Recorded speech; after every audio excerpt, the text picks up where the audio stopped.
These days we've got so much going on in the world, so much going on in our heads, that it can be difficult to focus without feeling overwhelmed.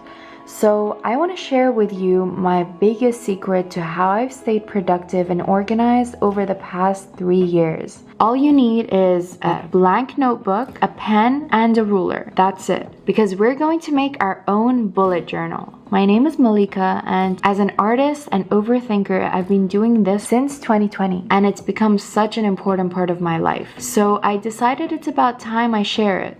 So what I love about making my own journals is that I can customize it to however I like for that specific time in my life. And we're gonna start with the future logs page, which is a spread that I like to use to have an outlook on the 6 months coming up.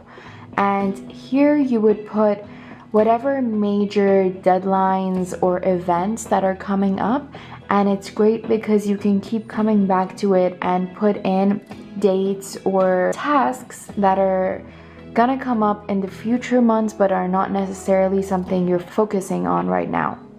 So for example, some of the things that I like to include in these pages myself are things like future application deadlines that are gonna come up, events or exhibitions that are coming up, if I have brand collaborations I'm gonna be working on in later months, or if I have workshops that I'm gonna be teaching at a certain month. These are all things that I can put on these pages to keep track of for the upcoming months.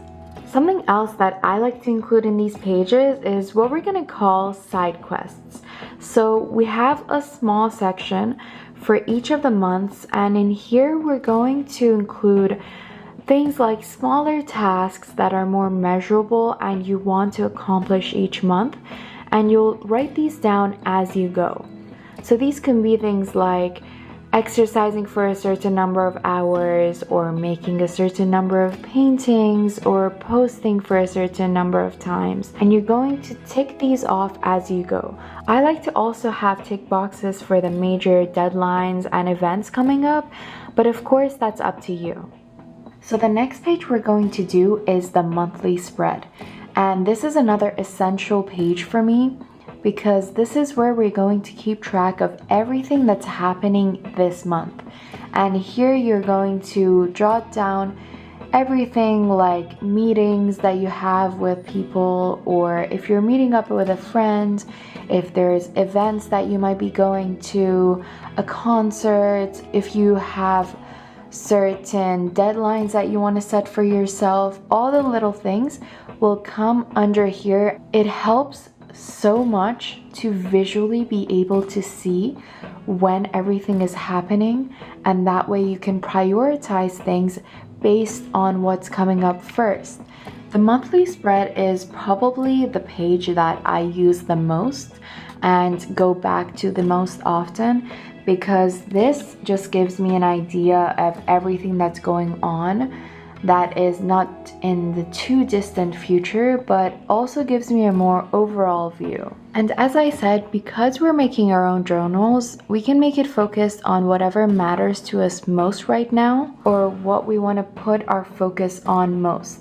So I also like to use my monthly spread as my social media calendar and write down whatever posts I'm doing, which day, what the topic is, and what platform it's for. And I also like to include little dates like my friends' birthdays that are coming up, or little dates that are special to me.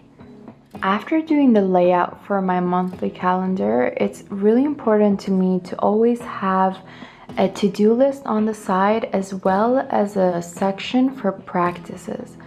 So the to-do lists are specific tasks that I want to complete during this month, while the practices are things that I want to continuously work on throughout the month.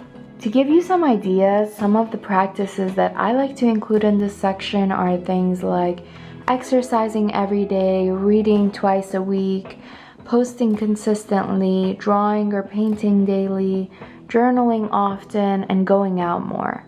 Basically anything that you want to continuously work towards this month. So this is how I like to always lay out my monthly calendar. I think with bullet journaling, a lot of people can get a little bit too hung up on the aesthetic and forget that the main purpose of this is the function, and that it's most important to make sure that everything is just clear, doesn't take too much time, so that you're able to continuously work on it and keep doing it. So after we've done the future logs and the monthly calendar, we can get much more in depth. I like to do a monthly to-do list and separate it out into 4 sections. I like to do personal, career, art, and content sections because that's what fits best for me, but you can do it based on what is important to you. Here I like to make a checklist of all my main tasks that I need to accomplish this month, and that includes all my social media posts, all my art projects, every personal and career task. They will all be on this page. And since we're going into a new year, I'm also going to add a little brainstorm page. I mostly like to use these pages for my art, but you can use it for your business, for your career, your personal life. Just let your ideas run wild. And then we have the dailies. This is the page that I have the most of in my journals, and it's because these are my daily tasks. I make check boxes for everything that I do throughout the day, all my tasks, whether it's laundry or exercising or posting or painting.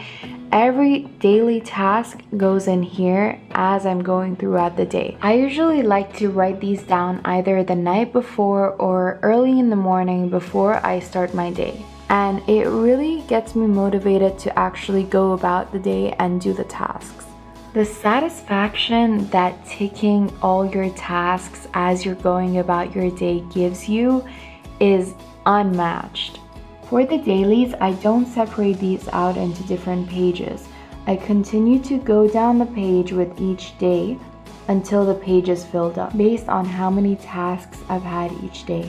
Now that I've given you all the essential pages that I think you should include in your journal, we're going to do some fun optional pages based on whatever you want to include in your journal. We're going to start with the key page and the index page. The key can be really helpful if you want to use certain colors or symbols as shortcuts throughout your journal. And the index will be your guide as you move and have hundreds of pages in your journal and want to look back. Then we have the self-care page, which are tips and reminders for taking care of your physical and mental health.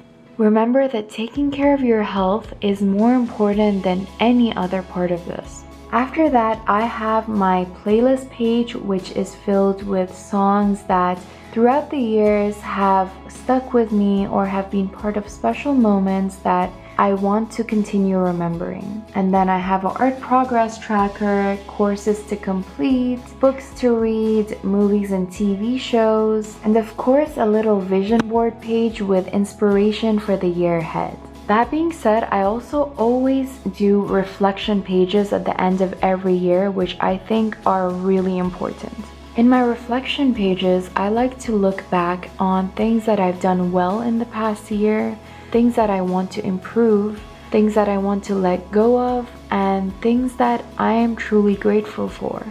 Every year is an opportunity to start fresh, to reflect on your past self, and understand where you want to go next. That being said, I really hope this helps you in this new year, and let's get it! If you like this video, or if you're interested in art or travel, I've posted almost 200 videos in the past 6 or 7 months, and I would love to know what you think of them. Thanks for watching, and I'll see you soon.